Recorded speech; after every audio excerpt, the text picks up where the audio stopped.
بسم الله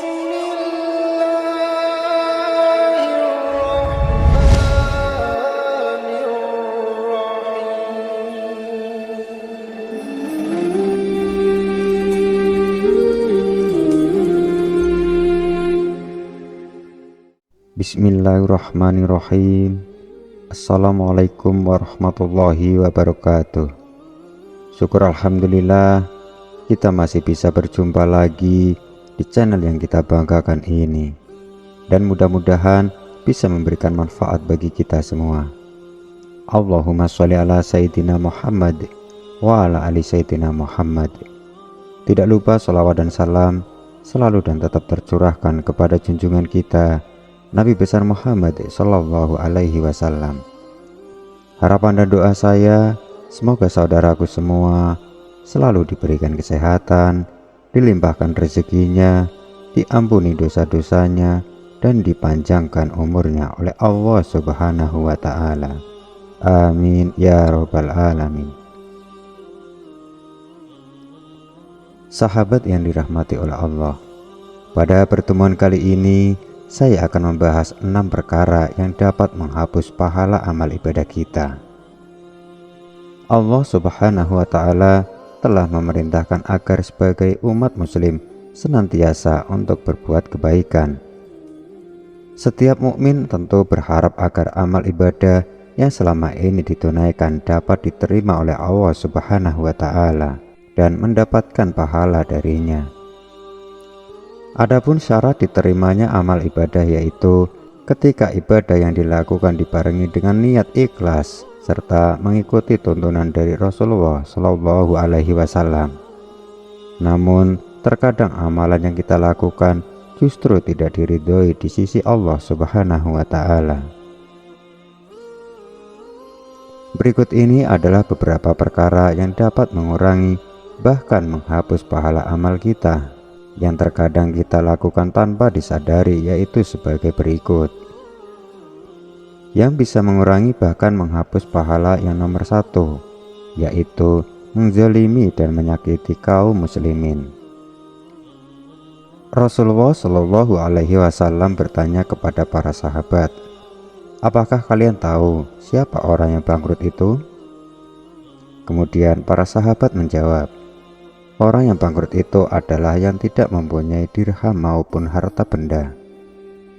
Tetapi Nabi Shallallahu Alaihi Wasallam berkata, orang yang bangkrut dari umatku ialah orang yang datang pada hari kiamat membawa pahala sholat, puasa, dan zakat. Namun ketika di dunia dia suka mencaci maki dan salah menuduh orang lain, makan harta orang lain, menumpahkan darah dan memukul orang lain tanpa hak. Maka orang-orang yang terzalimi itu akan diberi pahala dari kebaikan-kebaikan pelaku zalim. Jika telah habis kebaikan-kebaikannya, maka dosa-dosa mereka akan ditimpakan kepadanya. Kemudian dia akan dilemparkan ke dalam neraka. Hadis riwayat Muslim. Yang bisa mengurangi bahkan menghapus pahala yang nomor 2 yaitu menyebut-nyebut sedekah sampai menyakiti hati orang yang diberi sedekah. Allah Ta'ala berfirman dalam surat Al-Baqarah ayat 264, wahai orang-orang yang beriman, janganlah kamu merusak sedekahmu dengan menyebut-nyebutnya dan menyakiti perasaan penerima, seperti orang yang menginfakkan hartanya karena riya atau pamer kepada manusia, dan dia tidak beriman kepada Allah dan hari akhir. Saking pentingnya menjaga perasaan orang lain yang menerima sedekah kita, sampai-sampai Islam memberi keutamaan lebih bagi orang yang bersedekah secara diam-diam. Terus yang bisa mengurangi bahkan menghapus pahala yang nomor 3 yaitu merasa ujub atau bangga terhadap diri sendiri.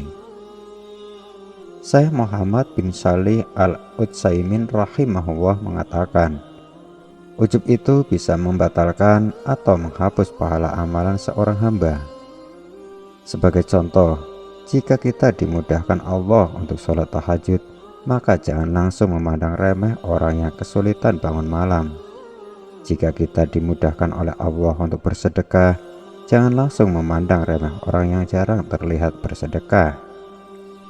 Karena barangkali mereka yang kita pandang remeh memiliki amalan tersembunyi yang mereka lakukan dengan ikhlas, yang hanya Dia dan Allah yang mengetahui. Karena pada dasarnya semua ibadah yang kita lakukan dan semua prestasi yang kita raih semata-mata karena taufik, pertolongan, dan kemudahan dari Allah Azza wa Jalla, bukan berasal dari kehebatan kita. Yang bisa mengurangi bahkan menghapus pahala yang nomor 4, yaitu menyekutukan Allah. Allah Subhanahu wa Ta'ala berfirman, "Dan sesungguhnya telah diwahyukan kepadamu dan kepada nabi-nabi yang sebelummu, jika kamu berbuat syirik, niscaya akan terhapuslah amalmu dan tentu kamu termasuk orang-orang yang merugi." Quran Surat Az-Zumar nomor 65. Yang bisa mengurangi bahkan menghapus pahala yang nomor 5, yaitu bermaksiat dikala sendiri. Dari Tsauban radhiyallahu anhu, Nabi Shallallahu alaihi wasallam bersabda, "Sungguh yang telah mengetahui bahwa ada suatu kaum dari umatku yang datang pada hari kiamat dengan membawa kebaikan sebesar gunung Tiamah yang putih. Lantas Allah menjadikannya sia-sia, tidak tersisa sedikit pun." Yang bisa mengurangi bahkan menghapus pahala yang nomor 6, yaitu meremehkan seorang mukmin yang berdosa. Di antara perkara yang dapat mengurangi bahkan menghapus pahala amalan selanjutnya adalah meremehkan seorang mukmin yang berdosa dengan mengatakan bahwa orang seperti fulan tidak mungkin diampuni Allah, dengan menyebut individu orang tersebut. Sahabat yang dirahmati oleh Allah, terima kasih telah menonton konten ini. Semoga informasi tentang 6 perkara yang dapat menghapus pahala amalan ibadah dapat memberikan manfaat dan menjadi pelajaran berharga bagi kita semua. Jangan lupa untuk berbagi video ini kepada teman-teman agar lebih banyak orang yang mendapatkan manfaat darinya. Sampai jumpa di video berikutnya. Tetap semangat dalam beribadah dan selalu tingkatkan kebaikan kita. Akhirnya cukup sekian pertemuan kita. Akhiru kata, wabillahi taufiq wal hidayah. Wassalamualaikum warahmatullahi wabarakatuh.